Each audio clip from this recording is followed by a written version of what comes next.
Եվրամիության նախաձեռնած ինքնավար առևտրային միջոցառումները նախատեսում են մաքսատուրքերի նվազեցում հայկական պարենային և գյուղատնտեսական ապրանքների համար, թիրախավորելով շուրջ 420 միլիոն եվրո արժողությամբ շուկան։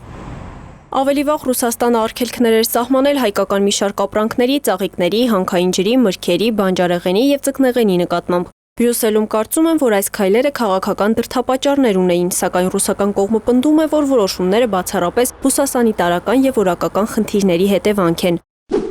Ռոսսելխոզնաձորի ղեկավար Սերգեյ Դանկվերտի խոսքով Հայաստանի հիմնական խնդիրը վերահսկողության համակարգի թերի կազմակերպումն է։ Տնտեսագետ Սոս Խաչիկյանն էլ կարծում է, եվրոպական շուկան, եթե ոչ ամբողջությամբ, կարող է փոխարինել ռուսականին, սակայն կարճաժամկետ հեռանկարում խնդիրները կարող են շատ լինել։ Հաղորդակցության հետ կապված խնդիրներից բացի մենք ունենք նաև ստանդարտացման խնդիրներ,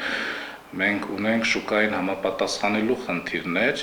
եւ այն չափանիշները, որոնք աշխատում էին մինչեւ հիմա Ռուսաստանի կամ ԵԱՏՄ հետ հարաբերություններում, ինչ որ առումով կիրառելի չեն Եվրամիության հետ հարաբերություններում, բայց չպետք է շուկան դիտարկել միայն Եվրամիության շրջանակներում։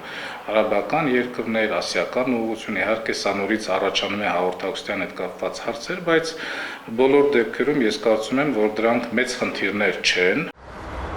Սակայն մինչ որոշումներ են մշակվում Բրյուսելում, հայկական բիզնեսն արդեն փորձում է նոր ուղիներ գտնել։ Ռուսաստանի կողմից սահմանված արգելքից օրեր անց հայկական ծաղիկների առաջին խմբականակը արտահանվեց Լատվիա։ Միաժամանակ նոր հնարավորություններ են բացվում Նիդերլանդներում և Ուկրաինայում։ Հայկական ծաղիկներով բեռնված առաջին մեքենան արդեն հասել է Կիև, արտահանողները սպասում են նաև հաջորդ խմբականակների մուտքին։ Այնուամենայնիվ տնտեսագետը զգուշացնում է իրավիճակը պետք չէ գերագնահատել։ Վաղ ամբողջ ճանապարհները եւ սահմանափակումները հանվելուց հետո մյուս օրը դրանք նորից կարող են կրկնվել։ Այսինքն մենք գտնվում ենք այնպիսի աշխարհակարգում, այնպիսի աշխարհագրական միջավայրում եւ այնպիսի տարածաշրջանային փոխգործակցության մեջ, որ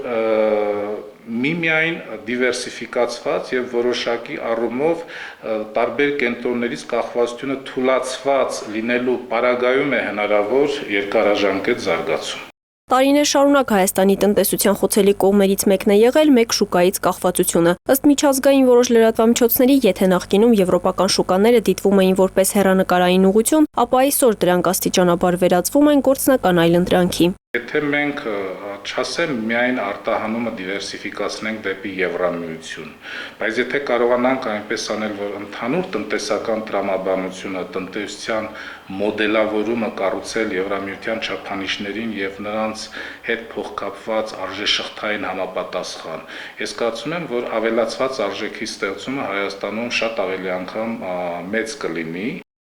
Արդյոք Եվրամիության աջակցությունը ամբողջությամբ կկարողանա փոխարինել Ռուսաստանի տնտեսական ազդեցությանը դեռ վաղ է ասել, սակայն ակնհայտ է, որ հայկական ծաղիկների եւ մյուս արտադրանքների համար նոր շուկաների որոնումը արդեն սկսվել է, եւ այդ գործընթացը կարող է փոխել Հայաստանի արտաքին առևտրի կառուցվածքը առաջիկա տարիներին։ Մարինե Դվոյան, Լևոն Խաչատրյան, Հորիզոն։